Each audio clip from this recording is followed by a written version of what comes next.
Bonjour et bienvenue, mesdames et messieurs. Vous êtes à Presse Éco, la tribune hebdomadaire d'analyse, de commentaires sur les sujets qui ont marqué l'actualité nationale et internationale avec nos chroniqueurs, qui sont des hommes des médias, des analystes. Avec eux, nous revenons en décryptage sur les sujets importants de la semaine. Je suis donc aujourd'hui avec les invités que vous avez tout à l'heure pour leur identité. On commencera par les sujets. Premier sujet, comme vous le savez très bien, c'est la pandémie du virus coronavirus. Donc, cette pandémie qui trouble le monde entier et le Burkina aujourd'hui déclaré 7 cas déclarés par le gouvernement. Nous allons donc parler de ce sujet-là qui alimente et qui fait beaucoup peur. Nous allons donc revenir là-dessus. Et puis, second sujet, il s'agit d'un autre sujet aussi sombre. Il s'agit du massacre de 43 personnes à Barga. Barga, c'est dans le Yatenga. Nous allons voir avec le collectif contre l'impunité et la stigmatisation des communautés qui a donné une conférence de presse. Nous allons donc revenir en analyse sur ce sujet-là aussi également.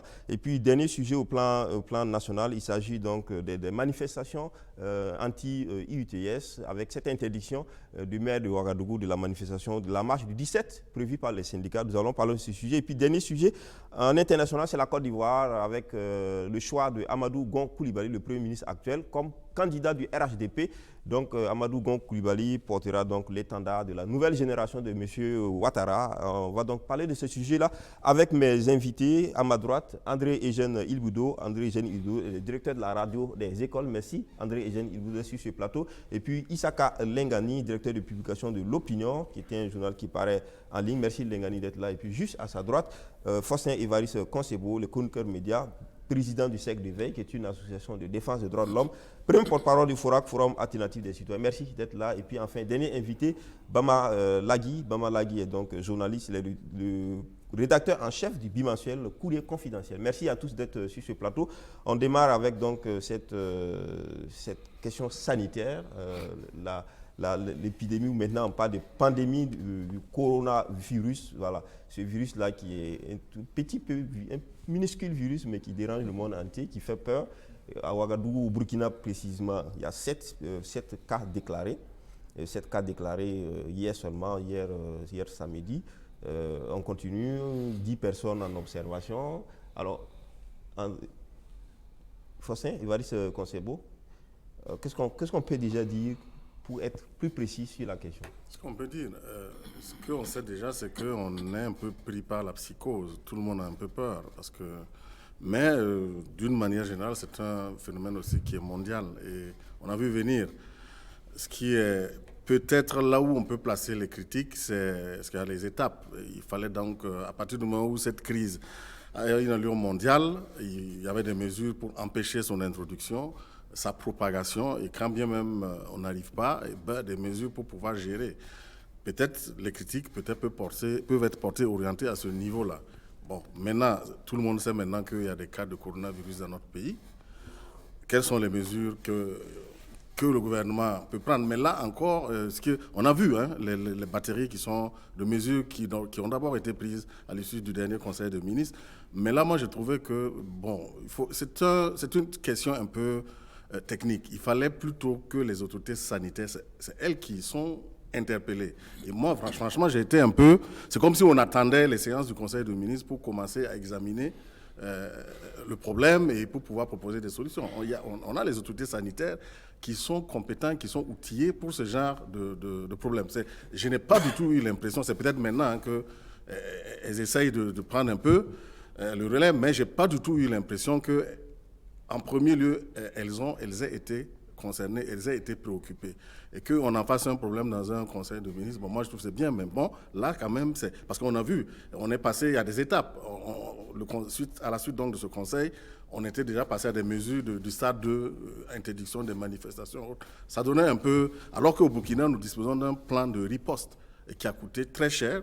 Il y a quand même des mécanismes qui sont déjà là. Je n'ai pas vu vraiment... Bon, peut-être que ça va se rattraper parce que, de deux, maintenant qu'il y a des cas, qu'est-ce que, actuellement, c'est vrai, il y a des numéros qui circulent. Si quelqu'un a des doutes ou des appréhensions, il peut contacter. Mais est-ce que, sur l'étendue du territoire, il y a des centres spécialisés pour d'abord examiner les gens qui ne se sentent pas bien et après, maintenant, pour les prendre en charge? Ça, j'ai l'impression que il y a toujours encore beaucoup de choses à faire. Donc, en fait, il y a beaucoup de doutes, beaucoup d'inquiétudes. Ajouter à cela, bien sûr, les dernières mesures draconiennes qui ont été... Donc, alors, on va parler des mesures, mais on va parler aussi d'abord de la maladie, des risques même de la maladie, au regard de l'analyse qu'on fait. Alors, Issa Kalengani, il est ressorti du Conseil des ministres qu'il y a 120 personnes, a priori, qui sont ciblées comme ayant été en contact direct avec le couple Karambiri. Et depuis lors, 120 personnes. Et alors, on se pose la question maintenant, comment concrètement dans la population cela peut se traduire s'il y a 120 personnes qui ne sont pas toutes connues. Il y a eu des manifestations qui sont passées, il y a eu des congrès des partis politiques, il y a eu des marches ici à Ouagadougou. Finalement, est-ce que le risque, la psychose dont il est question n'est pas justifiée? Oui, plus ou moins justifié, bon, parce que d'abord, il faut considérer que nous sommes dans un village planétaire. Ce qui se passe en Chine, à Wuhan, ou bien comment ça s'appelle encore cette partie-là, à Wuhan, bon, se ressemble pratiquement en direct à Ouagadougou ici. Donc ce n'est pas seulement la situation du Burkina ou de Ouagadougou qui agit sur le psychologique des gens, c'est en fait tout un environnement. Bon, mais ce que je peux dire en termes, parce que ce qui me paraît le plus important, c'est comment nous nous comportons sur le plan organisationnel face à cette situation. Moi, je pense que c'est ce qui est le plus important. Qu'est-ce que l'État fait? Qu'est-ce que les collectivités font pour rassurer les gens, pour se prémunir, pour permettre éventuellement de traiter les cas si ça survient? Moi, je pense que l'analyse la plus importante doit aller dans ce sens-là. Et pour ce point, moi, je dis que, bon, comme l'a dit Évariste, il y a déjà, sur le plan national, des pratiques que nous avons pour juguler, en tout cas pour faire face à ce type de problème qui n'est pas nouveau. On a connu d'autres cas où il a fallu vraiment un branle-bas de combat pour faire face. Bon, il y a des mécanismes qui existent, bon, qu'il aurait fallu rapidement mettre en œuvre. Bon, je ne pense pas que ça a été... Par exemple, les cas de méningite. Quand la méningite doit survenir, il y a un plan qui est déjà là posé. Bon, on a eu d'autres cas aussi où il a fallu faire attention pour ne pas se trouver dans l'œil du cyclone. Mais je dis que, bon, au-delà de ça, c'est pour enlever la psychose aux gens, c'est qu'est-ce qu'on fait si par hasard on a le mal. C'est ça qui peut rassurer les gens. Mais si vous n'avez pas, si c'est seulement... Mais le gouvernement a dit que tous ceux qui ont eu contact avec le couple sont invités à se rendre dans les centres de santé pour s'auto-dénoncer. Oui, ça c'est un bon appel. Mais déjà, il faut déjà que l'État lui-même puisse accueillir ces gens-là. Est-ce que les infrastructures sont là? Est-ce qu'il y a les moyens qui sont mis à la disposition des autorités sanitaires pour pouvoir accueillir effectivement ces gens-là et les diagnostiquer correctement? Si les premiers cas là, je crois qu'on a envoyé les sangs ou bien en tout cas les prélèvements à Bobo pour les examiner. Est-ce qu'il faut, c'est le même système encore qu'il faut faire pour attendre 3 jours avant d'avoir les résultats, etc. Bon, tout ça, c'est des questions qui se posent. Est-ce qu'en urgence, on a pensé, en tout cas, on n'a pas dit aux gens que depuis que ce problème est là, on a pris des mesures pour implémenter, par exemple, les techniques de diagnostic, etc. Bon, donc tout ça, c'est ça les problèmes réels qui se posent. La question du test, est-ce que les tests, on peut les faire immédiatement, rapidement? Voilà, et puis... Est-ce que quelqu'un même qui est bien portant peut aller comme ça faire le test pour savoir si effectivement il n'a pas de risques? André Eugène Ilboudo, il y a aussi les Burkinabés qui sont connus pour leur mentalité de toujours douter de tout, de ne pas croire qu'il existe quelque chose. Est-ce que là, il faut peut-être penser que le moment est venu de faire le contraire, de croire qu'il y a une situation qui est là, il y a une maladie qui est là, et vraiment de prendre les soins et de faire l'autodiscipline dont il est question? Moi, je fais partie des Burkinabés qui ne croient pas à cette affaire. En quoi? De toute la peur que l'on veut nous inoculer. Moi, je dis au Burkina, il y a plusieurs maladies provoquées même par les Burkinabés eux-mêmes qui méritent même qu'on le regarde. À Ouagadougou, on a combien d'accidents mortels par jour? Depuis que le coronavirus, on a 7 cas déclarés, on n'a aucun décès. Dieu merci. Mais les accidents, il y en a combien? Qu'est-ce que le gouvernement, qu'est-ce que les Burkinabés font eux-mêmes pour éviter leurs propres accidents mortels? Moi, je dis, cette affaire de virus corona, regardez l'histoire. Tous les 3 ans, on nous amène un virus et on nous dit on va mourir. On a commencé avec la grippe aviaire, poulet à la dioxine, vache folle, Ebola. Mais on est toujours calé ici, on n'est pas mort. Je dis cette affaire. Ouais, mais est-ce que Attends, ça- je vais terminer. C'est-à-dire, vous savez, dans le monde, il y a deux grandes industries qui marchent. Il y a l'industrie de la peur et il y a des gens qui travaillent à insuffler la peur aux gens pour pouvoir vendre. C'est les armes. On vous fait peur avec votre voisin, etc. On vous vend des armes. On vous fait peur avec la maladie. On vous vend les masques. On vous vend l'alcool, etc., etc. Après, l'autre peur, c'est l'industrie du bonheur. Vous êtes vieux, vous n'êtes pas assez beau, etc., etc. Moi, j'ai dit cette affaire-là. Si les Burkinabés, aujourd'hui, en 2020, on doit dire à un Burkinabé qui doit se laver les mains avant de manger, si on doit dire à un Burkinabé de ne plus cracher par terre, si on doit dire à un Burkinabé, si tu veux éternuer, protège ton nez, mais où on en est? Ça veut dire que le gouvernement aujourd'hui, c'est vrai qu'un gouvernement est toujours responsable d'eux. Mais qu'est-ce que le Burkinabé lui-même fait pour lui-même se protéger? S'il attend que le gouvernement sorte, mais attendez. Oui, mais moi- de là, on va dire que la mentalité des gens Mais là, ça, n'a pas. Est-ce que ça doit nous amener à dire qu'il n'y a pas de maladie, il n'y a pas de virus coronavirus? Non, je n'ai pas dit qu'il n'y a pas de virus, hein. Bon, maintenant nous sommes dans une situation où le virus est là. Non, je n'ai pas dit qu'il n'y a pas- À l'hôpital Blaise Compaoré à côté, il y a des gens qui sont là-bas, qui sont internés. Mais qui vous sont savez, malades. quand quelqu'un- C'est de ça qu'il est question. Quand quelqu'un a la grippe chez nous, quelqu'un a le paludisme, moi je m'en vais lui rendre visite à l'hôpital en sachant que s'il est malade là, peut-être le moustique qu'il a piqué là peut me piquer, je vais avoir la maladie. Mais moi je ne rentre pas dans la psychose.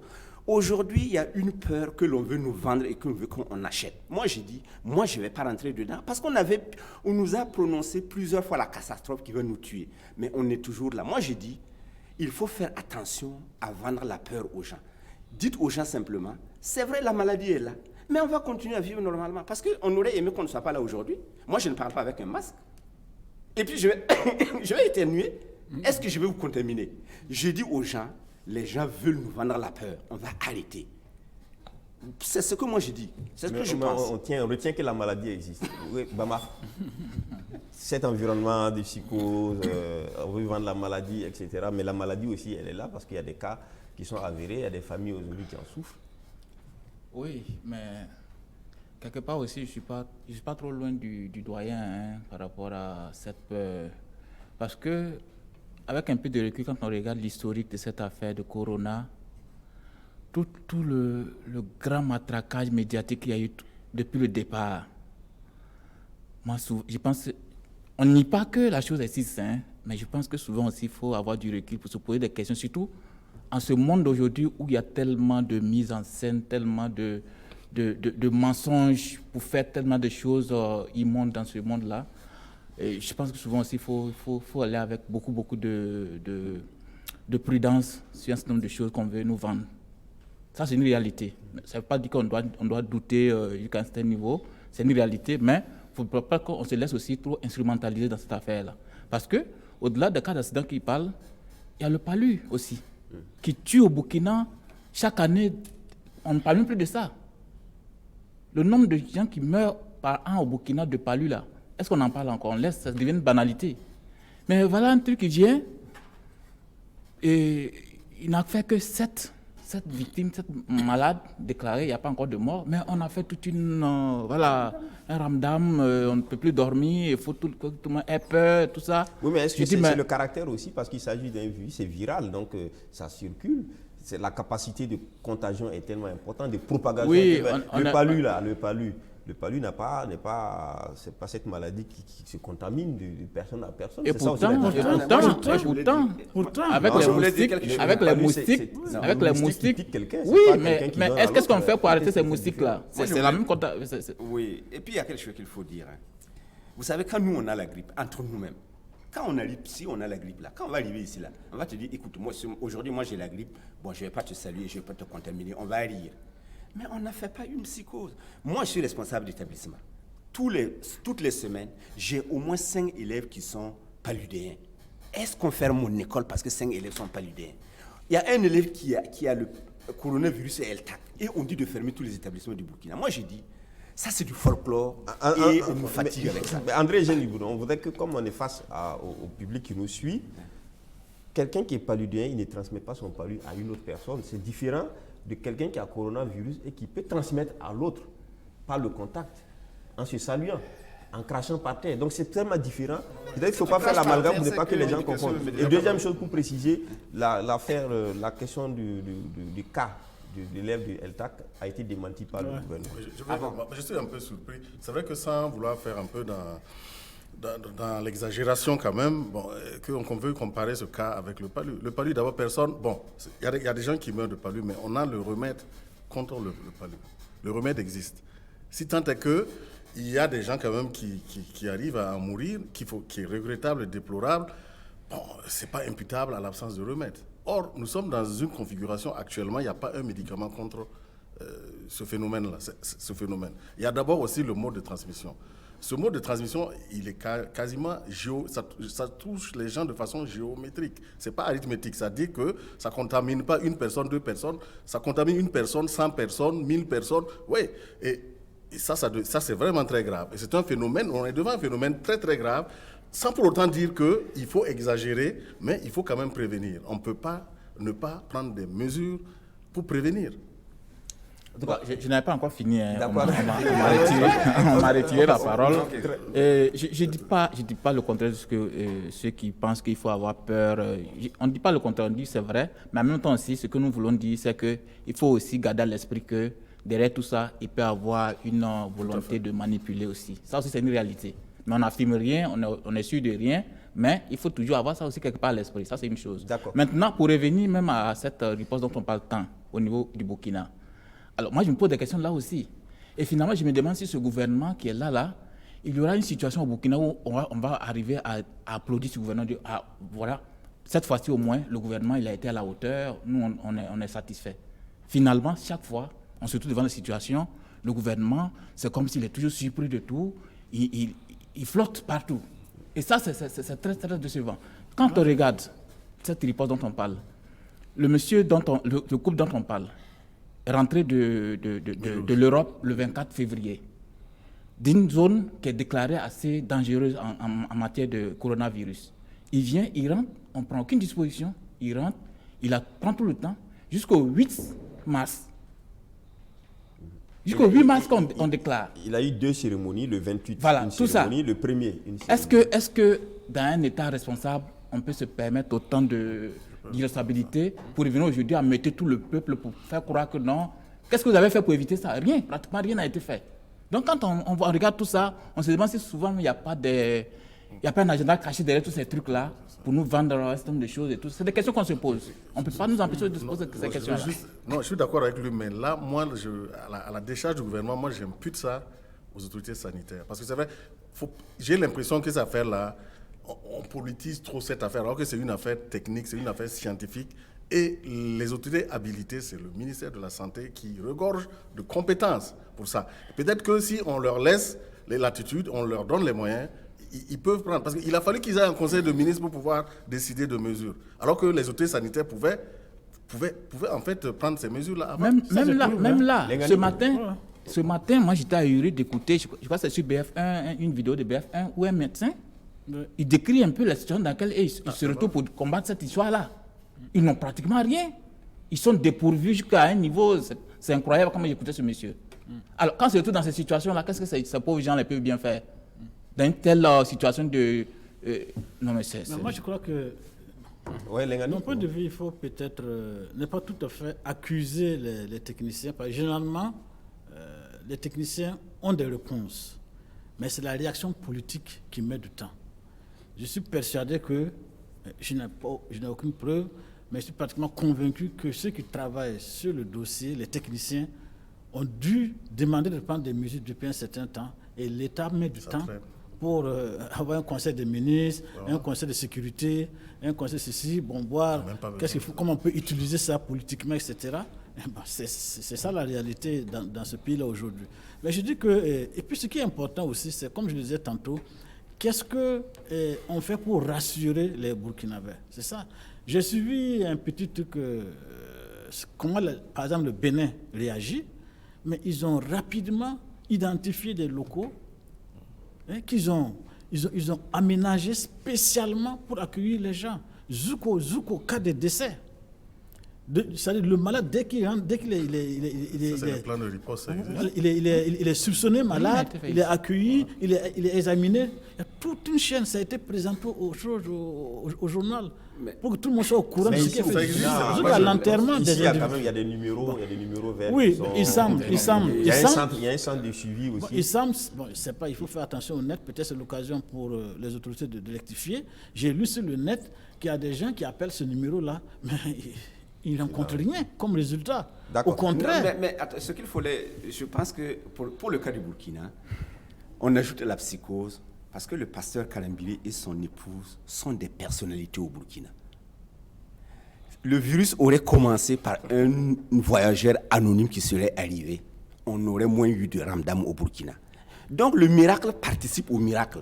Ça veut dire que le fait que ce soit une personnalité qui soit contaminée, on utilise ça pour nous vendre la psychose. Parce que la personnalité est une personnalité publique. Parce que Karambili, quand il a un rassemblement, il a affaire à 100, 200 personnes. Un kidam, ce n'est pas le cas. Mais quand tu reviens au marché, et quand tu parles à Rodoroko, tu as combien de personnes? Ça nécessite qu'on prenne toutes les Non, quand tu reviens de l'avion et que tu parles à Rodoroko le lendemain, tu as affaire à combien de personnes? On va parler donc des mesures qui vont suivre. Alors, les mesures du gouvernement, interdiction des manifestations, lors du Conseil des ministres, il avait été dit, manifestations publiques et privées.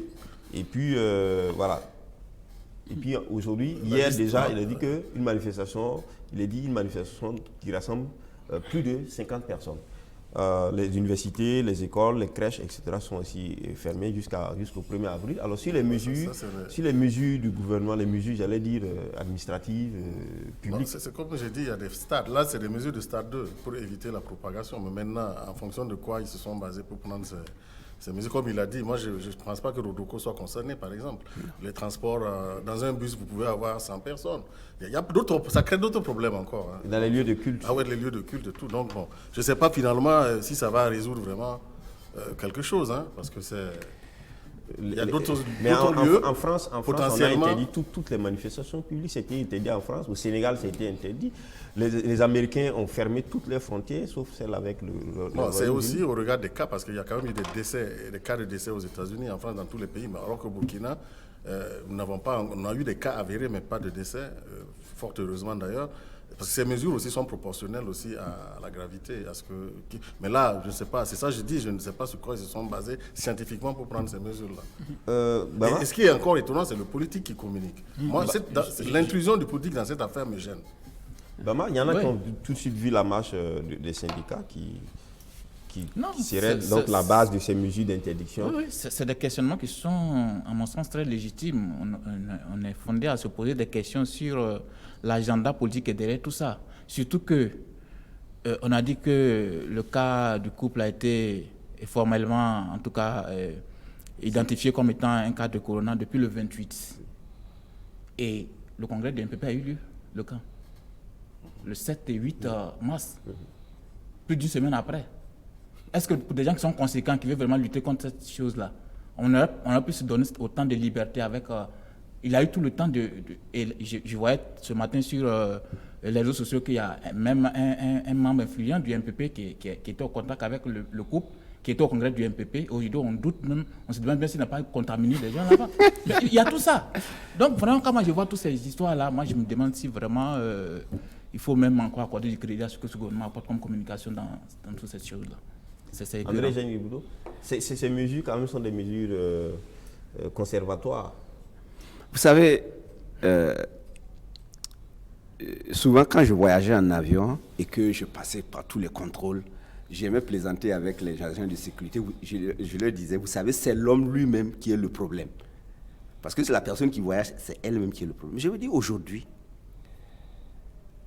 quelles que soient les mesures que l'on va prendre, à moins qu'on dise aux gens de ne plus vivre, c'est pas possible. Je dis, ce que le gouvernement devrait continuer à faire, c'est de dire aux gens, chacun est responsable de sa propre santé, avant tout, avant que le gouvernement ne vienne. Parce que quand vous avez un gouvernement qui vous donne l'impression que c'est lui qui est responsable de votre propre santé, il prend des mesures comme ça. Je dis aujourd'hui, est-ce qu'au Burkina, aujourd'hui, on a besoin encore de dire aux gens, prenez des mesures vous-même pour vous protéger. Oui, mais comme il y a l'épidémie, par exemple, le port des masques, il est donné, il est dit par exemple de porter des masques, il est dit par exemple de laver les mains avec des substances qui désinfectent. Ça, c'est les mesures pratiques qu'on donne. Et puis, de toutes les façons, aujourd'hui, beaucoup de scientifiques, il faut que nous aussi, en tant que journalistes, on regarde la communication que les gens nous donnent. Hein. Vous savez, nous sommes au mois de mars. La chaleur a commencé. Un jeune ne résiste pas à la même température qu'une vieille personne. Si vous avez des vieux et des vieilles personnes et que vous ne les protégez pas, parce que souvent, ils restent même au soleil ou bien ils restent même dans la chaleur sans prêter beaucoup attention. Souvent, ils ne boivent même pas. Si vous ne faites pas attention avec ces vieilles personnes en les réhydratant, en les protégeant contre la chaleur, ces personnes-là vont malheureusement décéder. J'ai dit aujourd'hui, si vous regardez le coronavirus aujourd'hui, les personnes qui en sont décédées, ce sont les vieilles personnes. Les scientifiques nous le disent, ils nous montrent les statistiques. Je vais dire simplement, il faut dire aux gens, prenez des mesures pour vous-même. Mais tout le ramdam qu'on veut nous faire là, moi je pense que, je vais dire quelque chose peut-être que, vous savez, le président Roch, s'il est malade couché à Kosiam, le monde entier n'est pas au courant. Si Trump éternue, ça devient un problème de toute la terre entière. J'ai dit le coronavirus, ça sévit dans nos pays où, pour des raisons géographiques, c'est plus compliqué. En Afrique, on a 7 cas au Burkina. Je touche du bois, il n'y a aucun décès. Et je prie le bon Dieu que ça ne... Mais moi, je ne vais pas continuer à sortir. Moi, je me lavais les mains avant que le gouvernement le dise. Moi, je ne crachais pas partir avant que le gouvernement le dise. Mais si les Burkinabés veulent continuer là, ils comptent sur le gouvernement. Pour qu'on vienne mettre des gendarmes derrière et pour qu'ils ne crachent pas par terre. Mais concrètement, André, ça voudrait dire quoi? Que le Burkinabé doit s'autodiscipliner? Absolument. Ok, d'accord. Lengani, oui, mais moi, si ces mesures qui sont prises, pour certains également, ces mesures-là ne couvrent pas totalement tous les domaines qu'il fallait peut-être prendre en compte, par exemple les lieux de culte, les transports en commun, oui, et puis d'autres types, les marchés, etc. C'est vrai, les écoles ont été fermées et tout, mais maintenant, il y a d'autres lieux aussi qui n'ont pas été pris en compte. Comment est-ce qu'on fait concrètement? Est-ce que les jeunes ne vont pas jouer au foot ces mesures-là entre eux? On trouve que le gouvernement prend des mesures à géométrie variable. Est-ce qu'il ne s'agit pas de mettre une stratégie vraiment efficace? Mais je voudrais d'abord une clarification par rapport aux écoles fermées. Moi, sur le net, j'ai vu un communiqué du ministre de l'Information et de la Communication qui annonce que les écoles sont fermées du 16 au 1er avril. J'ai vu un message du ministre chargé de l'Éducation qui dit le contraire, qu'il n'en est rien. Qu'est-ce qu'il en est finalement? Il y a un communiqué du ministre attribué au ministre qui dit qu'il n'en est rien, que, contrairement à ce qui a été annoncé par un prétendu communiqué, etc. Non, pour préciser, le ministre de la Communication était à la télévision. Ce n'est pas un communiqué uniquement. Il était à la télé. Il y a un communiqué qui circule, mais il était également physiquement à la télé. Donc on tient compte que ce qu'il a dit. Donc je dis au gouvernement, ceux qui sont chargés de l'information, qu'il y a un communiqué qui circule sur la toile attribué au ministre chargé de l'Éducation qui dit que ce qui est attribué au ministre de la Communication n'est pas vrai et que les écoles de Burkina Faso ne sont pas fermées. Mais, ça c'est formel, je suis formel là-dessus. Non, mais donc il faut communiquer là-dessus. Moi je ne plaide pas pour le gouvernement. Mais vous savez que les gens aujourd'hui fabriquent des informations. On va prendre en compte la présence physique du ministre. Au moins ça, on ne peut pas démentir. Mais en fait, ce que je dis, il faut qu'on tienne compte de ce communiqué-là pour effectivement rectifier et communiquer autrement. D'accord. Sinon, effectivement, c'est un communiqué qui circule, qui fait le buzz actuellement, qui est attribué au ministre. Bon, pour revenir aux mesures elles-mêmes concrètement, je dis que comme on dit souvent, en fait, comme dit le mot aussi, c'est le nom de quoi est gâté depuis le nom du pot. Ouais. Voilà, c'est ça. En fait, ce pouvoir-là, c'est ça son problème. Il a tellement habitué les gens à agir pour ses propres intérêts uniquement et contre les intérêts de l'ensemble de la majorité, que tout ce qu'il fait aujourd'hui est suspicieux. Bon. Effectivement, avec des demi-mesures qui sont prises aujourd'hui, on interdit telle et telle chose, alors que telle et telle activité qui vont dans le même sens ne sont pas interdites. Bon, c'est quand même compliqué. Par exemple, les marchés ne sont pas fermés. Or, un marché, c'est pire qu'une école. Un marché, c'est pire qu'une marche, par exemple, qui arrive. D'accord. Par exemple, la marche, là, ça peut durer 2 heures, 3 heures. Le marché, là, ça dure du matin jusqu'à X heures. Et les gens sont là-bas, ils tournent. Et là même, il y a la nourriture là-bas qui est exposée. Il y a la Ben alors nourriture maintenant, exposée, qu'est-ce Et qui- les gens même viennent de Est-ce que- l'extérieur. Alors, C'est ça. Est-ce que la question, c'est franchement... Je n'ai pas terminé. L'école, c'est parce que ce sont les enfants. Bon, on estime qu'ils ne peuvent pas s'autodiscipliner et que, bon, il faut les mettre à l'abri. Mais les universités- Mais dans les marchés et autres, peut-être qu'il y a quelque chose qui manque à la mesure. Et les marches. Un pan communication, un pan de sensibilisation qui manque. Et les activités syndicales. Qu'est-ce qui vous dit que les syndicats ne peuvent pas s'organiser pour que les gens viennent avec des masques, mais pour que les gens soient organisés à faire que, bon, on peut dire, les syndicats peuvent dire, on ne veut pas avoir quelqu'un de 90 ans là-bas, puis c'est les gens de 90 ans qui meurent, par exemple.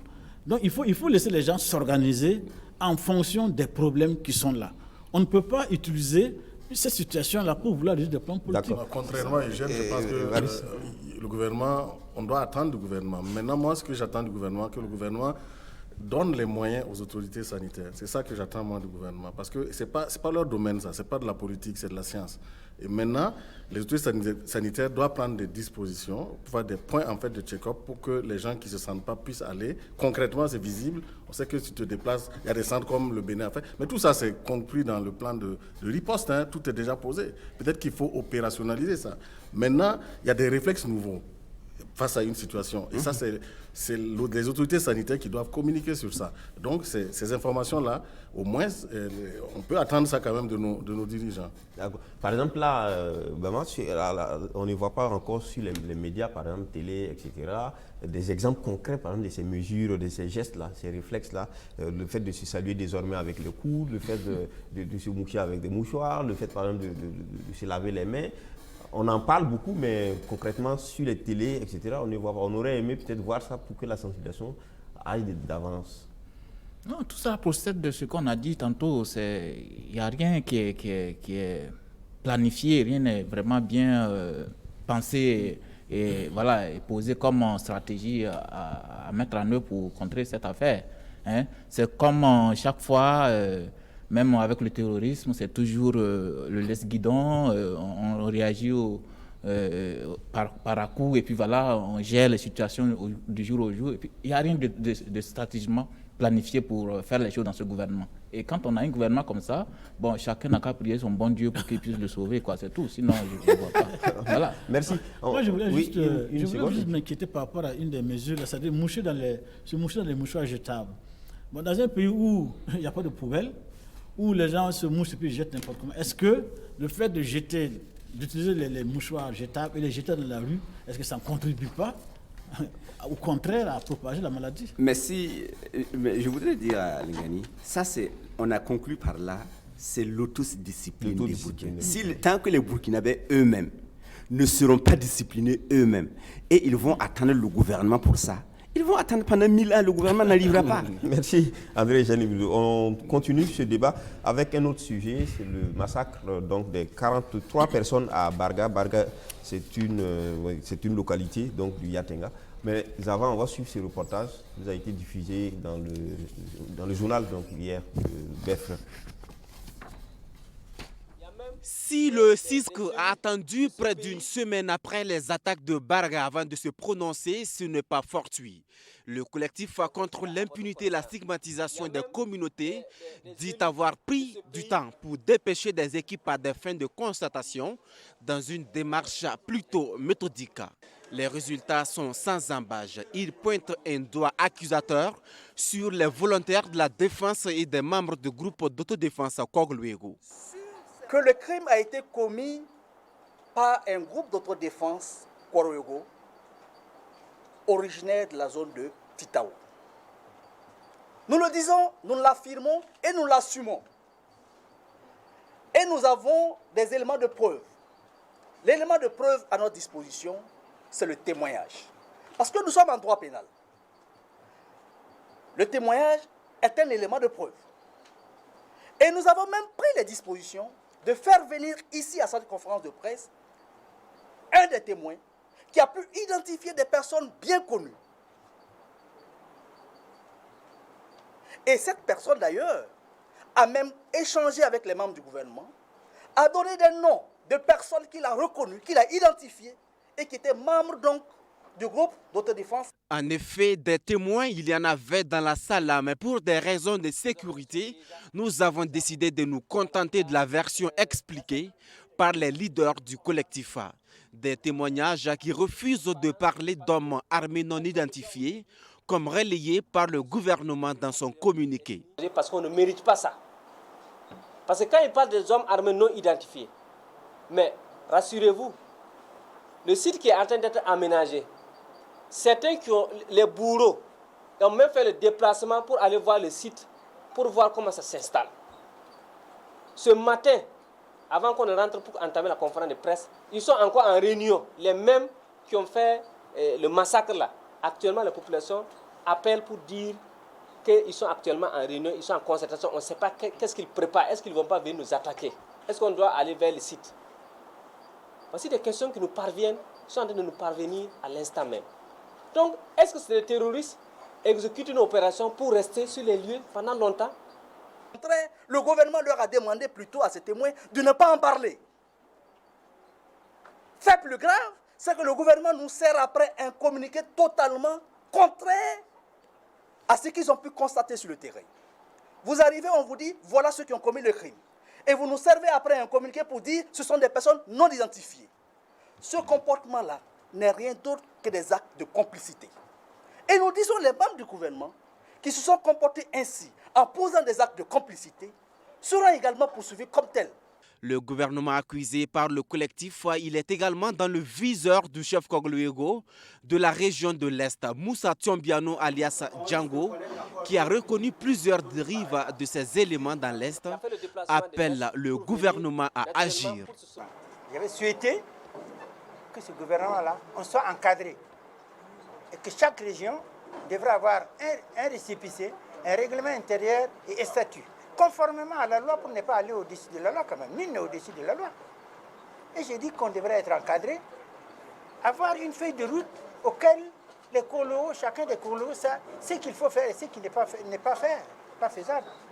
Mais depuis longtemps, oui, je n'ai dit, je n'ai chanté, je n'ai jamais été écouté. Pour le collectif, c'est l'impunité après le massacre de Yirgou qui a abouti aux événements de Barga dans le Yatenga. Le CISC qui a dénoncé toute une série de massacres perpétrés sur la communauté Peul durant l'année 2019. André Eugène Ilboudo, une autre situation qui ressemble très pour trait à la situation aussi à Yirgou, parce qu'il est question encore là du groupe autodéfense Corlero et également d'une communauté, disons-le ouvertement, ça se dit, la communauté Peul. Mais vous savez, on l'a toujours dit, l'impunité engendre l'impunité. La seule chose qui peut arrêter une impunité, c'est attaquer l'impunité. Si vous faites quelque chose aujourd'hui et que vous n'êtes pas sanctionné, vous avez tendance à recommencer demain. J'ai bien peur qu'on ait encore deuxième ou troisième Yirgou, quatrième Barga, sixième, etc. Je dis, on dit la loi, elle est égale pour tout le monde et elle s'applique à tout le monde. Si le président de la République conduit lui-même sa voiture, il doit s'arrêter au feu de stop. S'il brûle et qu'il cogne quelqu'un, on va faire un constat et il sera sanctionné comme un simple conducteur qui a brûlé le feu et fait un accident. Aujourd'hui, on constate que beaucoup de personnes et à la similitude, ce qu'on a dénoncé à Yirgou, c'est ça qui se répète quelque part. Même si ce sont des volontaires, surtout que dans la loi, on a dit que si vous êtes un volontaire et que vous faites des exactions, vous serez poursuivi. Je pense qu'il faut que le gouvernement ait le courage d'attaquer le mal à la racine pour dire nous avons besoin peut-être de volontaires pour nous aider à lutter contre l'insécurité, mais nous n'avons pas besoin que les volontaires eux-mêmes soient vecteurs de l'insécurité. Et tant qu'on ne mettra pas ça en place, malheureusement, on va continuer. Mais bon, ça aussi, c'est une autre éducation de la société où toute personne qui marche à un moment donné et qui n'a aucun pouvoir, la minute qui suit après qu'on lui donne un petit pouvoir, il s'érige en potentat. Oui, mais André Géniboudou, en attendant que ce soit la société, les règles de la société qui soient respectées, qu'on soit des hommes normaux, etc. Là, ici, il y a un État qui est là.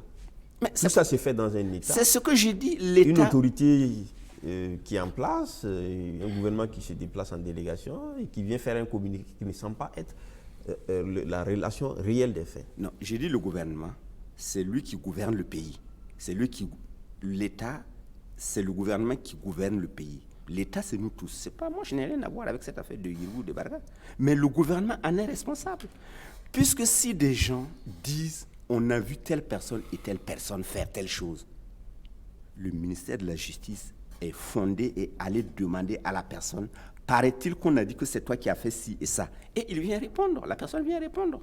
J'ai dit aujourd'hui, il faut que le gouvernement se mette en branle pour ne pas laisser l'impunité se répandre encore pendant longtemps. Le cas de Yirgou est venu, on en a parlé. Jusqu'à présent, ça ne semble pas bouger. Le cas de Barga arrive. Si ça ne bouge pas, on va avoir un deuxième, un troisième, un quatrième. Et on ne peut pas se contenter seulement de chacun prendre son hélicoptère, se faire flanquer par 2 colosses, et puis il part, et puis il verse des larmes de crocodile, et il revient à Ouagadougou s'asseoir comme si de rien n'était. Un Burkinabé qui meurt est de la responsabilité du gouvernement. Je crois que le gouvernement a intérêt, pour une fois, à mettre la justice en branle pour que ça s'arrête. Comment? Que dire après Yirgou, on en a tout dit. Après, il y a eu Arbinda, Kayen, Ban et tout. Aujourd'hui, on est Barga, c'est-à-dire que la spirale continue. Ouais, malheureusement. Et elle va continuer, je ne sais pas jusqu'à quand, malheureusement, avec ce gouvernement. Puisque c'était comme si c'était une malédiction qui nous suit depuis. Le gouvernement, il a décidé de faire dans le mensonge depuis un moment. Depuis le début, j'allais dire, c'est le mensonge comme mode de communication. Et ceux qui essaient de dire non à ce mensonge-là sont vus comme des ennemis du peuple, des gens à abattre. Sinon, comment on peut comprendre ce niveau d'irresponsabilité d'un gouvernement? Que des choses aussi graves se passent.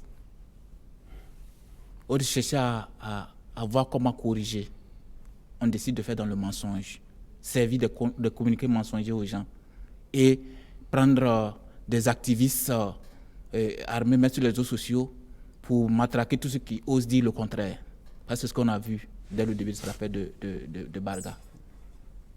Quand on a voulu dire non, ce qui se passe à Barga, c'est pas ce que le gouvernement fait croire. On nous a tout de suite attaqués pour dire non. C'est des gens contre le peuple, des gens qui ne sont pas patriotes. On nous a fait croire que c'est des terroristes qui se sont déguisés en Kologogo pour aller agir. Pourtant, la réalité était là.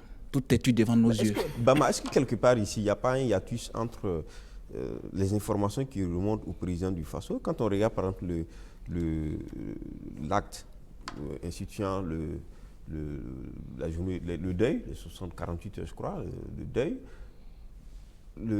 le document reprend les mêmes termes du communiqué, mort des gens liés à une attaque de personnes non identifiées. Est-ce que le président est réellement informé de la situation sur le terrain?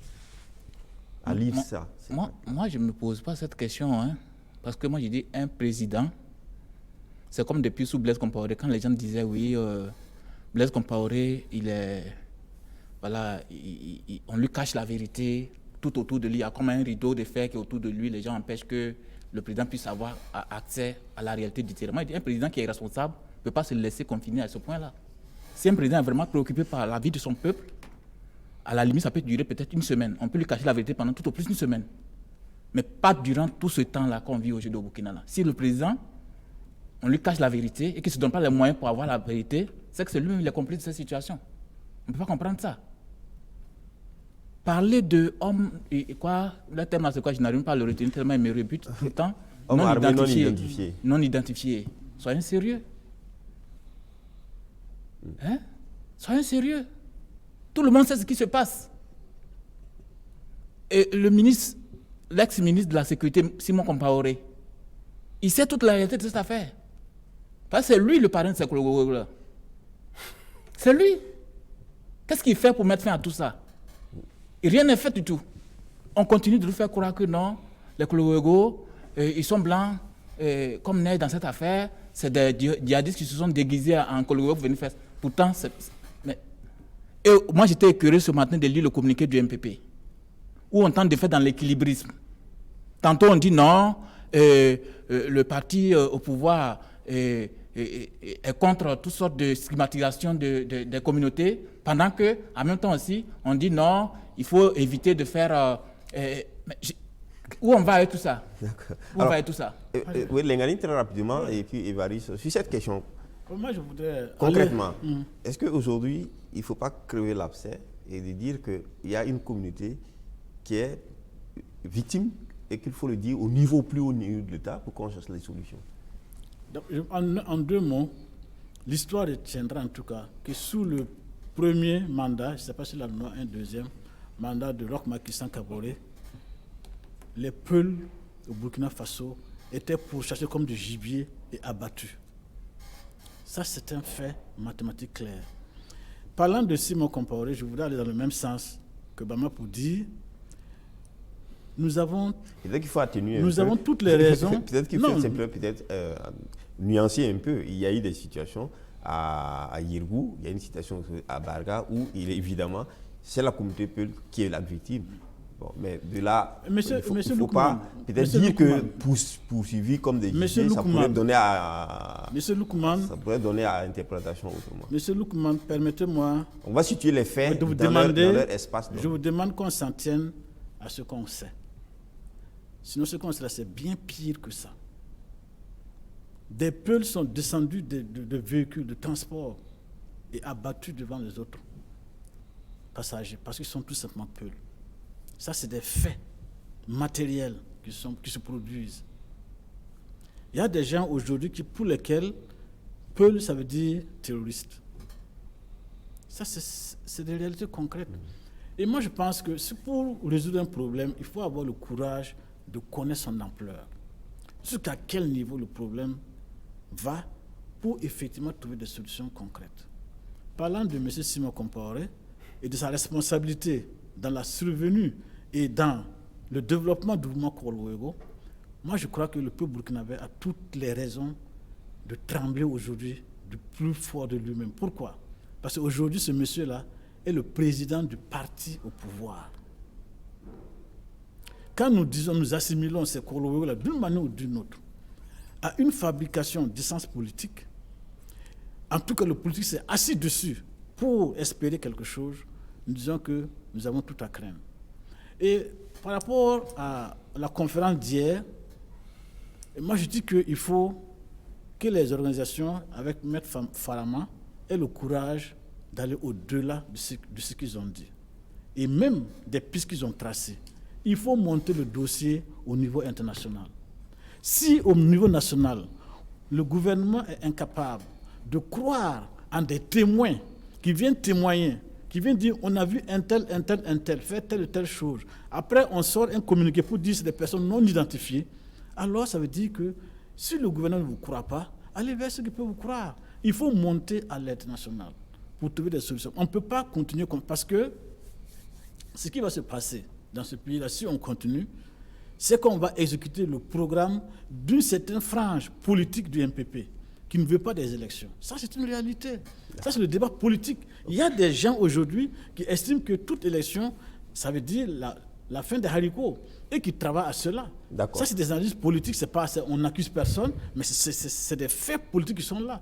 Est-ce que ces gens-là n'instrumentalisent pas l'ensemble de l'État pour arriver à ça? Et quand on me dit que le président de façon n'est pas au courant, je dis avec Bamak, effectivement, on peut vous cacher la vérité 1-2 jours. On vous cache la vérité pour le Koulougougou, mais on ne vous cache pas la vérité pour le coronavirus. Pour le coronavirus, voilà, l'appareil de l'État se met en branle, c'est des interdictions tout azimut, des Koulougougou assassinent des gens, tuent des gens, et on les laisse, c'est les personnes non identifiées. Évariste, c'est bon. Non, Alors, en fait, cette situation qui est quand même une situation assez délicate, assez claire aujourd'hui, il est connu quand même qu'il y a des massacres qui sont ciblés dans notre pays et qui sont malheureusement en train de créer des conditions de la dislocation, de la division nationale. Oui, avant d'en venir à votre question, c'est vrai que j'ai vu la présence de M. Django, lui-même qui est un éminent membre de Korlero. Il semble regretter le fait que les volontaires n'aient pas été encadrés. L'État n'est pas encadré le Korlero en son temps. Il y a eu un projet de loi qui a institué les volontaires. Je pense qu'il y a les statuts, je ne sais pas. Ce n'est pas en fait le texte qui va peut-être empêcher les dérives. Je pense que M. Django parle plutôt des Korlero et sa proposition avait été que chaque Korlero soit rattaché à son territoire, disons à sa province, etc. Non, parce que pour moi, en fait, tous ces gens-là, c'est la même tabac, comme on le dit. C'est moi, lui, que je le vois. Qu'est-ce qui me permet de dire que la différence d'un Korlero ou d'un volontaire, bon, peut-être, je dirais à la limite, on nous a montré quand même une organisation des volontaires. Mais n'empêche, ça n'excuse pas. Parce qu'une chose est d'avoir les textes, et une chose est de voir comment ces gens-là se comportent sur le terrain. Et à l'époque, en son temps, lors de ce débat, nous avions tiré l'attention sur les dérives qui étaient possibles. Mais là, en fait, c'est vrai que le gouvernement est responsable parce que, et en premier lieu, le chef de l'État, c'est lui qui a prêté serment de protéger tous les Burkinabés. Certes, mais la justice, qu'est-ce que la justice fait? Ça veut dire que dans notre pays, la justice n'existe pas. Ça veut dire que dans notre pays, la justice n'a aucun moyen pour faire un travail. Qu'est-ce que ça soulève? Beaucoup de questions. Parce qu'on sait bien que dans la Constitution, il y a un pouvoir judiciaire qui est là et qui est totalement séparé de l'exécutif. Et face à ce massacre, face à ces crimes, qu'est-ce que la justice fait? Qu'est-ce que la justice... Et là même, on n'a même pas vu, jusqu'à présent, une sortie du procureur. Et là, vraiment, moi, je pense qu'il y a un problème sérieux. Parce qu'il y a quand même, on appelle ça le pouvoir judiciaire. Mais le procureur, il dépend de la chancellerie. Oui, mais quand même c'est un pouvoir. Je suis d'accord. Bon, avant d'en venir au fond, c'est vrai. Moi, en fait, je suis un peu partagé. Parce que c'est vrai que les massacres, là, je sais que aussi que des terroristes ou des groupes, parce qu'il faut voir qu'est-ce qu'on met dans le terrorisme, ça peut être des groupes politiques et autres, tout, peuvent instrumentaliser les tensions interethniques et religieuses pour pouvoir tirer les dividendes. Mais moi, ce que je sais, c'est que ça se passe aussi, il y a d'autres contrées, il y a d'autres ethnies aussi qui sont attaquées et tout, mais la responsabilité centrale de l'État demeure. C'est quoi? Nous sommes dans un pays où il y a des zones de non-droit. Mais est-ce que cela, le président Kaboré, il en est conscient que dans son pays, dans notre pays, il y a des zones de non-droit où des individus armés ou des groupes armés ou des individus non identifiés peuvent venir décider de la vie d'autres personnes? Est-ce qu'il est conscient de ça? C'est ça la question que je lui pose. Merci, Évariste. On va aller vite parce que le train est un peu coincé. Pour nous, on termine avec le troisième sujet au niveau du national, c'est la manifestation anti-UTS. Les syndicats tiennent mordicus à organiser la manifestation en dépit bien sûr de la mesure d'interdiction et également de l'interdiction du maire de Ouagadougou, par exemple, pour prendre le cas de Ouagadougou, le cas du maire. Et d'ailleurs, que le juge du référé, je pense, administratif, a donc tout simplement suspendu. Mais dans tous les cas, les syndicats tiennent. Et aujourd'hui, dans l'opinion, il est dit, alors on a coronavirus, un des foyers, c'est bien sûr les grands rassemblements. Alors les syndicats veulent marcher. Les syndicats estiment que c'est politique que d'interdire une marche, alors qu'il y a d'autres types de rassemblements qu'on n'interdit pas. Alors, très rapidement, votre point de vue là-dessus. C'est comme on l'a dit tout à l'heure. Est-ce que les syndicats ils doivent se retenir uniquement la grève générale du 16 au 20 ou il faut forcément aussi adjoindre la marche du 17 qui est un grand rassemblement? Non, même si les syndicats décident de maintenir leur marche, ils ont de bonnes raisons de le maintenir parce qu'on leur a donné des arguments pour le faire. Comme on l'a dit tantôt, on ne peut pas avoir identifié de façon formelle la présence du coronavirus chez nous depuis le 28 et on a tout fait pour maintenir le congrès du MPP, organiser des manifestations de 8 mars où le chef d'État était dans une grande foule pendant que le virus était là, il sévissait. Alors, on finit de faire tout ça maintenant. Dès le soir, quand on a fini de faire ces manifestations, dès le soir, maintenant, on déclare qu'il y a un truc qui est là et que dès ce temps-là, on ne peut plus rien organiser. On n'est pas dupes, les gens ne sont pas dupes. On sait qu'il y a une dose de politique dans tout ça. Et c'est pourquoi les syndicats aussi ne vont pas laisser duper. C'est tout simple. Et moi, je trouve qu'ils ont de bonnes raisons de le faire.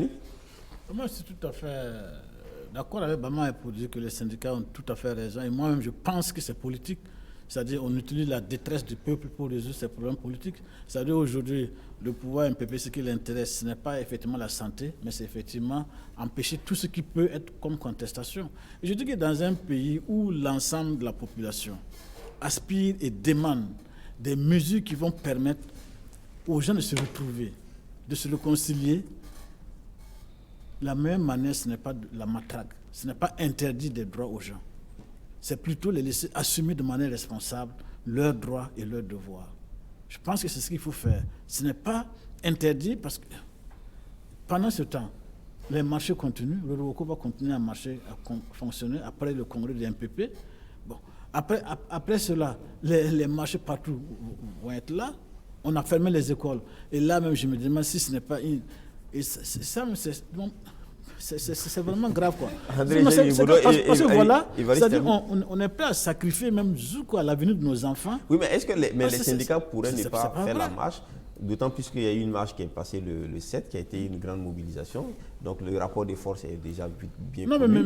Mais est-ce qu'à partir du moment où il y a la marche, il y a par exemple la grève générale où chacun reste chez lui à la maison et qu'on obtient le même objectif? Mais moi, je vous dis par exemple, moi, dans mon village à Tangaré, on ferme les écoles à cause de Corona. Mais ça veut dire quoi? C'est de l'irresponsabilité incroyable. C'est pas possible. On ne peut pas se foutre des gens comme ça. Bon, Bama avait dit, quel que soit ce que le gouvernement fera, on trouvera à lui dire. Mais moi, je dis, les syndicats ont observé une procédure pour faire leur grève. Le maire aussi a observé ce que la loi lui dit pour interdire la grève. Dans une situation d'un pays démocratique, quand deux individus ne s'entendent pas, ils s'en remettent à la justice, qui tranche. La justice a tranché en disant les syndicats ont raison de faire leur marche.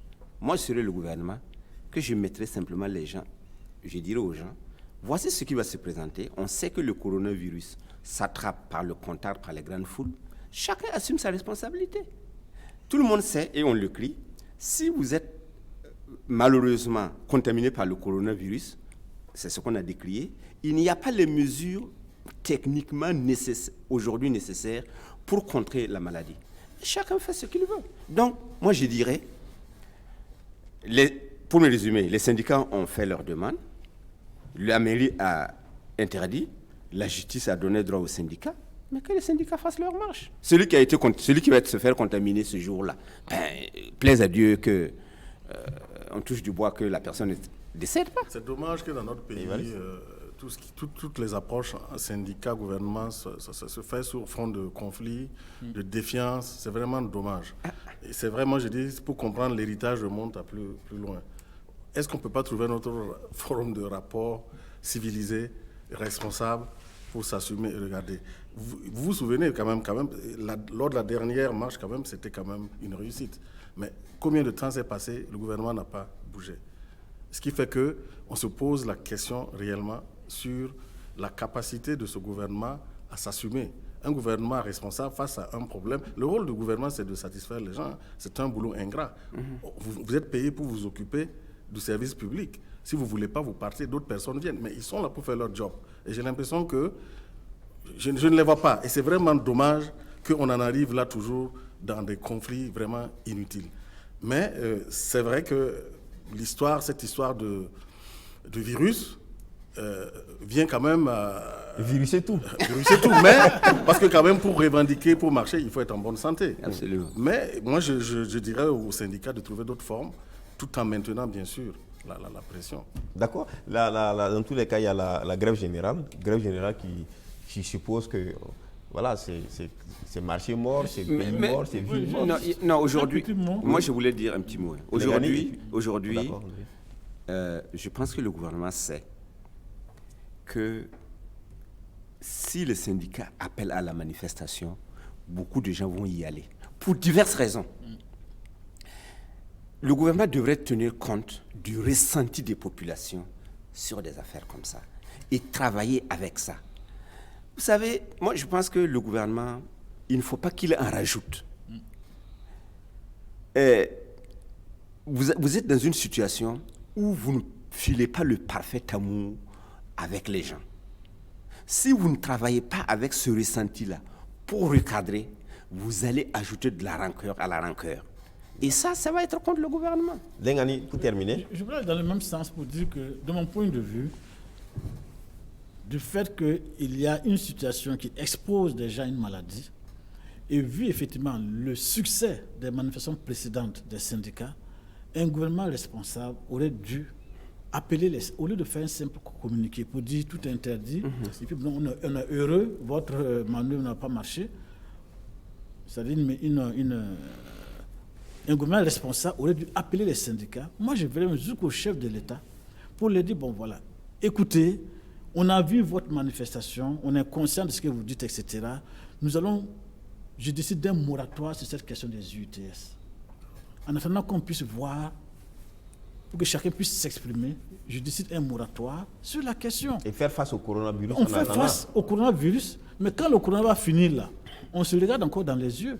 C'est comme pour le tourisme aujourd'hui. On dit aux gens, mettons-nous ensemble. On n'a qu'un seul Burkina. Quand ça va finir là, après on pourra se dire les vérités. Mais comme le gouvernement refuse, on va lui dire les vérités pendant qu'on est toujours dans la bagarre avec les touristes. Merci, savoir qu'ils sont irresponsables. Merci Lengani. On termine. En Côte d'Ivoire, c'est l'international. Maintenant, en Côte d'Ivoire, c'est fait. Ouattara, Alassane Dramane Ouattara, le président, qui s'est retiré de la semaine dernière, on en a parlé, qui s'est retiré, la course à un troisième mandat, a finalement réussi à faire choisir donc, son premier ministre, Amadou Gon, comme le candidat du RHDP. C'est silence radio, on parlait de gens qui allaient donc ruer dans les brancards, mais apparemment, quand on regarde les discours, les motions de soutien, etc., tout semble bien carré, bien plié et contrôlé. Moi, je crois que je ne crois pas du tout à ce calme plat-là. Moi, je pense que c'est un calme plat avant, effectivement, une véritable tempête qui va arriver en Côte d'Ivoire. Bon, d'abord, il faut saluer la décision de Alassane. Quoique certains voient de derrière, avec la relecture en cours de la Constitution, une manœuvre pour passer la main sans la passer. Parce que il semblerait que, bon, en fait, une des modifications serait que le vice-président ne serait plus élu, mais serait désigné. Bon. Donc ça veut dire que vous pouvez m'élire président, et moi je désigne Ouattara comme vice-président éventuellement. Mais il y en a aussi qui voient une autre lecture à ça, c'est-à-dire que si le vice-président est élu, tous les caciques qui sont autour de Gon, forcément il y a un qui sera donc sur la liste d'élection, et les autres vont ruer dans les brancards. Mais en laissant tout le monde espérer être nommé, ça renforce mieux l'équipe. Absolument, c'est tout à fait juste. Bon, donc il y a une manœuvre politicienne dans cette affaire. Bon. Mais est-ce qu'on peut lui en vouloir pour ça? Étant entendu que on est dans un environnement où effectivement la Côte d'Ivoire a besoin d'être stabilisée. De mon point de vue, ce pays a besoin d'être stabilisé au lieu de jouer à l'alternance pour l'alternance. C'est mon point de vue. Quoique la démocratie n'est pas... Quand on dit que démocratie rime avec alternance, moi je dis non, c'est pas vrai. D'accord. Alors, Bama, la jeune génération est pratiquement connue.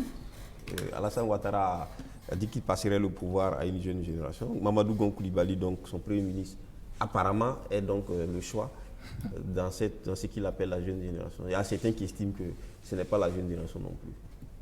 Il a juste raison. En quoi Gon Coulibaly est de la jeune génération? Il n'a que 62 ans. Mais regardez, d'un point de vue politique, il est l'aîné de Ouattara même en politique. Quand vous faites appel à Ouattara, vous venez en Côte d'Ivoire, il a trouvé Gon déjà un cacique du... député d'ailleurs. Voilà. Il était son grand frère dans la politique en Côte d'Ivoire, avant que lui-même revienne en Côte d'Ivoire. En quoi il est jeune? C'est pas du tout ça. Donc, c'est comme Lengani l'a dit, on l'a vu venir avec son histoire de... Ouais, il se retire pour passer la main là.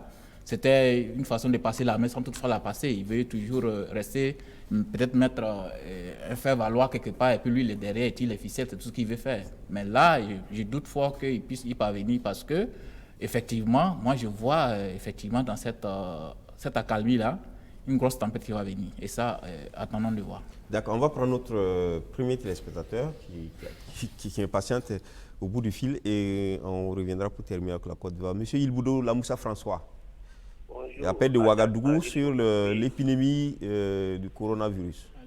Oui, au fait, je me rappelle que je vous avais parlé de ça et des mesures qui ne sont pas adéquates, qui étaient prises pour pouvoir prévenir cela. Et je me rappelle qu'il y a un puissant sur le plateau, pour ne pas le citer, qui avait dit qu'il ne croit pas. J'espère qu'il va attendre les 100 000 cas avant de croire. Ça veut dire que le problème de ce pays, c'est le mensonge qu'on nous sert à tout le temps. Je vous assure que si les gens sont paniqués comme ça, c'est que ce que nous pensons connaître là est meilleur par rapport à ce qui est la réalité. Donc, c'est pour ça, réellement, ils veulent, puisqu'il n'y a pas eu de mesure, il n'y a pas eu de mesure en réalité. Les gens sont rentrés comme ils ont voulu.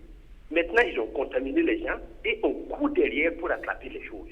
Chaque fois, c'est la même chose. On ne change jamais. Je vous assure que si on va révéler les vrais cas, ça va dépasser les 700 officiellement dont on parle. Sur votre télé, il y a un docteur qui avait dit auparavant qu'il n'y a pas de plateau en cas de, pour pouvoir aider les gens en cas de maladie. Le ministère a dit non. Et la vérité s'est avérée que c'était vrai. Je ne comprends pas notre façon de gouverner le pays. On va toujours en retard avec quelque chose. Je vous assure qu'au départ, si on avait écouté ce qu'on avait dit, c'est ceux qui viennent de l'Europe. Ils ne veulent pas ça. Mettez-les en quarantaine après 4 ans, ils n'ont pas de problème. Ils peuvent rentrer chez eux. Non, mais pendant ce temps, puisque en Europe, quand on gouverne par procuration, quand on n'arrive pas à réfléchir par soi-même, on est toujours face à ces problèmes qu'on ne pourra jamais régler. Parce que si on comprenait qu'il y a des cas que nous ne pouvons pas gérer, si 100 personnes viennent de la France, on les met en quarantaine, qu'est-ce que ça allait nous coûter par rapport à cette situation où, sûrement, des centaines de personnes déambulent dans la nature et sont des potentiellement contaminés. Et là, on n'a aucune... Et je lisais quelque part ce matin qu'il y a même des gens qui sont de contacter pour qu'ils viennent faire leur... Ils te refusent, ils se ferment sur eux. Ça veut dire qu'on est face à une situation qui va nous dépasser d'ici là. Pourquoi? Parce qu'il n'y a pas eu de mesure. On n'a pas eu le temps à faire de la communication. C'est ce que j'avais dit au début. Une caméra, infrarouge, thermique ou quoi. Même aux États-Unis où ils ont fabriqué ces appareils, il y a des gens à l'aéroport qui testent les gens. Vous installez une caméra et vous pensez que c'est suffisant. Pourtant, ceux même qui vous ont donné ces caméras-là, ils font plus que ça. Ça veut dire que c'est de l'insouciance caractérisée. Le problème, c'est que tout le monde va payer, comme disait Norbert Zongo. Qu'on comprenait ou qu'on ne comprenait pas. Quand l'épidémie va prendre tout le pays, tout le monde. Et quand j'écoute les gens sur le plateau, j'ai l'impression qu'ils pensent que quand ça va venir, si des premières dames canadiennes et des premiers ministres français sont contaminés, si c'est nous là, c'est pas. Une semaine, on aurait fini avec tout le pays. Merci. Pour appeler à prendre conscience. Merci, monsieur Lamoussa François. Merci. Et puis, il y a ce que les gens disent aussi, non, parce que, bon, ici, il y a le soleil, le virus ne tient pas. Ici, ça ne... Mais il faut aussi savoir que selon des scientifiques aussi, le virus, il peut muter. En fonction de la situation. Pour l'histoire du soleil, la température, parce qu'il y a eu des débats sur 20 degrés, mais il y a eu des débats contradictoires sur le MERS, le virus qui est apparu au Moyen-Orient, qui venait du chameau, mais pourtant c'est un environnement où il fait hyper chaud, mais le virus a muté et il a pu tenir. Donc, ce n'est pas un indicateur scientifique. C'est vrai que pour le cas du coronavirus, il faut reconnaître que dans les jours à venir, le nombre d'atteintes va évoluer. Mais quand même, il faut être optimiste.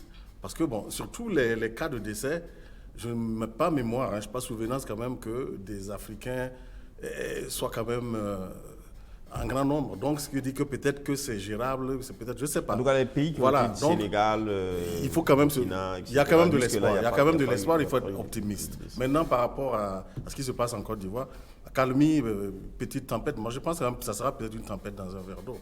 Et bon, moi je pense aussi que cette forme, on peut reprocher beaucoup de choses à M. Ouattara, mais moi ce que je note quand même, depuis sa prise de pouvoir, il y a quand même eu une évolution, critiquable ou pas.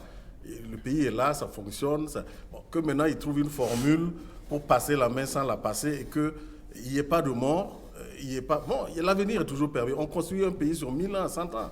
Mais c'est la lutte politique. C'est la lutte, moi je pense aussi, c'est peut-être le moins normal. André Génie, c'est nettement mieux que... Au Burundi, avec Pierre Nkurunziza, c'est ça, non? Le président burundais qui a fait des massacres pour rester. On a encore en Guinée à côté ici le président qui s'entête. Non, je crois qu'il faut louer Alassane Ouattara. Et puis, de toutes les façons, les candidats, ça se jouait sur 2 personnes, Mbak, et puis Ahmed Bakayoko, et puis Gon Coulibaly. Ben, comme Gbagbo l'avait dit... Il n'y a pas que Mabreuse aussi. Bon, oui, c'est comme les présidentielles au Burkina, il y a 8 candidats qui sont alignés, même les gens qui sont inconnus. Mais bon, je vais dire que Gbagbo a dit que le fauteuil présidentiel, c'est un fauteuil, c'est pas un banc. Donc, il y a une seule personne qui ne peut que s'asseoir là-dessus. Donc, les deux, bon, le président Ouattara a jeté son dévolu sur Gon Coulibaly. Et c'est en politique. Je pense qu'ils ne vont pas faire des jeux et des recentrages pour perdre. Alors, mais la question, c'est de dire, est-ce que pendant que Ouattara est lui-même là, est-ce que vous croyez qu'il y aura des velléités de sissiparité? Est-ce que des gens auront le courage, par exemple, de quitter la barque RHDP pendant que Ouattara, il est là en arbitre, il regarde tout le monde? Est-ce que finalement, non, en politique, sa présence ne va pas constituer à renforcer le... Vous savez, il y a 2 genres d'hommes politiques. Il y a ceux qui viennent en politique pour s'amuser. Il y a des gens qui viennent en politique pour gagner. Quelqu'un peut faire la sissiparité pour jouer avec les gens. Mais ceux qui sont de vrais politiques vont dire, c'est qu'est-ce que je gagne, qu'est-ce que je perds en jouant. Et aujourd'hui, en Côte d'Ivoire, si Ouattara est là et qu'il désigne qu'un tel va compétir en notre nom, j'ai peur que les gens, s'ils sont vraiment de fin politique, ne partent pas au casse-pipe. Donc, moi, je ne crois pas que pendant que Ouattara sera là, il y aura des gens qui vont dire, moi, je m'en... Donc, Gon est gagnant, alors, par ce jeu d'intimidation douce. Moi, j'attends de voir ça pour croire, parce que, déjà, il y a des velléités, il ne faut pas se voiler la face. Le cas Montano est là pour l'attester. Et ça, attendons de voir le processus jusqu'à la fin. Parce que cette affaire, moi je trouve cette affaire tellement grossière que j'ai bien peur que tout le monde ne puisse se laisser comme ça, canaliser comme du bétail pour aller dans le schéma de Ouattara. Moi j'attends de voir. Est-ce que tout le monde aura le courage de Soro, par exemple, de dire non et de partir? Justement, moi, parce que Soro, ça reste quand même un cas, ça reste une situation. Et on sait aussi que le RHDP est un parti qui a 1 an, pas plus, de vie, et je ne suis pas convaincu qu'en 1 an, on peut souder des caciques du PDCI, RDA, du RPI, des transfuges à gauche et à droite comme ça pour faire un parti unifié, même si c'est sous le magistère de Ouattara. Je me dis que ça risque de lier dans tous les brancards. Et qu'il va falloir on va prendre le deuxième téléspectateur et puis on va revenir. Monsieur Seydou Ouedraogo, auprès de Ouagadougou, sur le massacre de Barga. Allez-y. Oui, bonjour, monsieur Loukman. Bonjour. Bon, par rapport à cette question, il faut dire que je suis peiné d'entendre beaucoup de choses. Je rends en même temps hommage au défunt président Sankara, parce que il semblerait que celui qui aurait décidé de faire supprimer en fait, la notion ethnique sur la CNIB. Pour dire que vous prenez la CNIB de chacun d'entre nous, on ne verra pas l'ethnie de la personne, l'appartenance ethnique de la personne. C'est une œuvre qui nous demande d'avoir une cohésion sociale et d'avoir une seule nation et de raisonner simplement en burkinabé. J'ai beaucoup peur parce que là où vont les choses, j'ai comme l'impression qu'on a en train d'allumer des mèches qu'on ne pourra pas éteindre. Vous savez, il y a eu le massacre de Yirgou. On en a parlé, il y a certains qui sont allés jusqu'à parler de génocide. J'irai même plus loin, parce qu'il y a d'autres qui ont dit que c'est des coléraux qui ont tué des Peuls, et les coléraux sont des Moussis, donc des Moussis ont commis un génocide sur des Peuls. Allez-y comprendre la gravité de telles affirmations.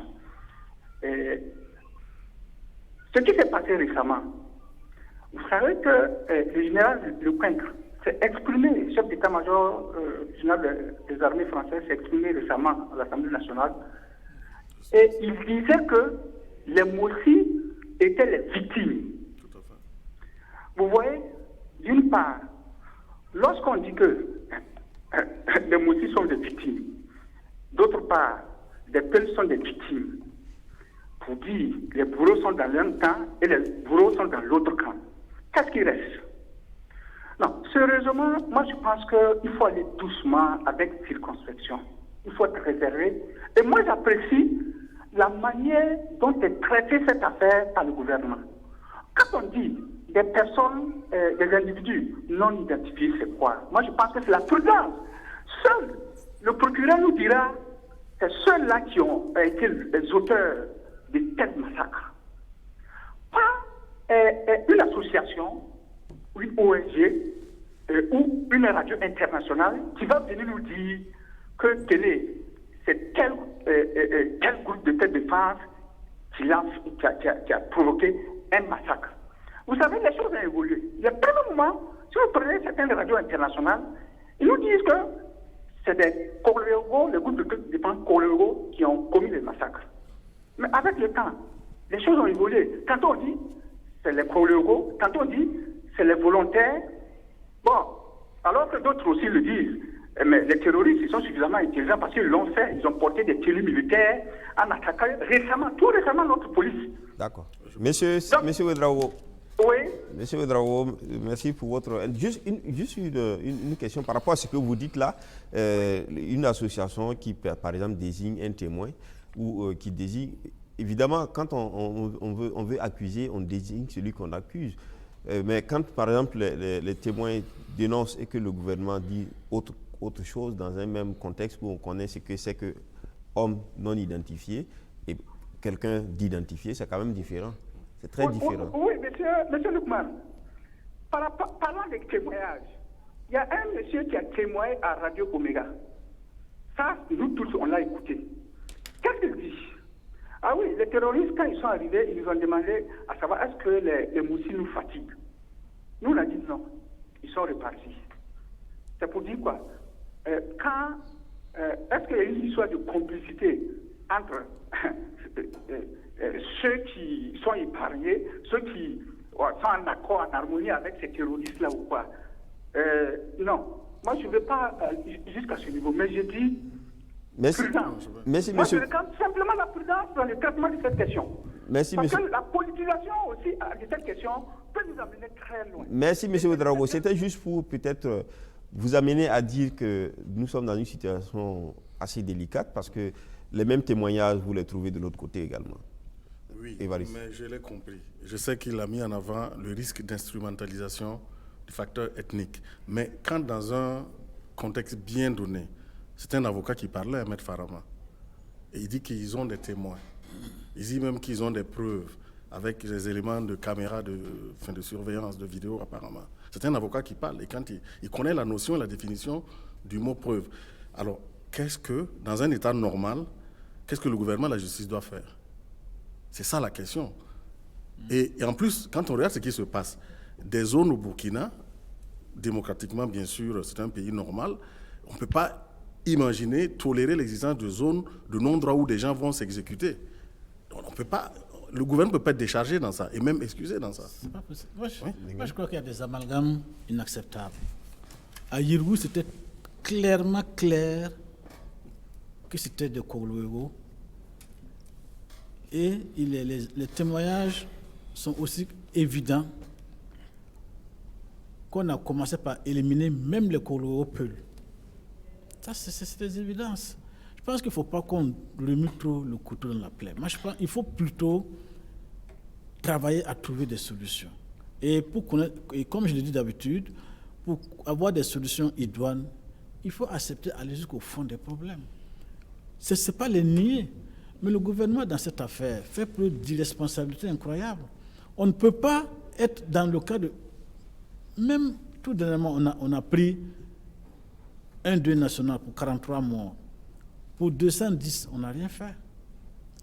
On aurait dû, de mon point de vue, commencer par s'excuser de n'avoir pas posé un tel acte pour ce qui s'est passé par le passé et amener les gens à comprendre que maintenant on agit pour l'avenir. Et quand il y a des témoignages, ce n'est pas des ONG qui viennent s'asseoir pour nous dire, internationaux qui viennent nous dire qui a fait quoi, non.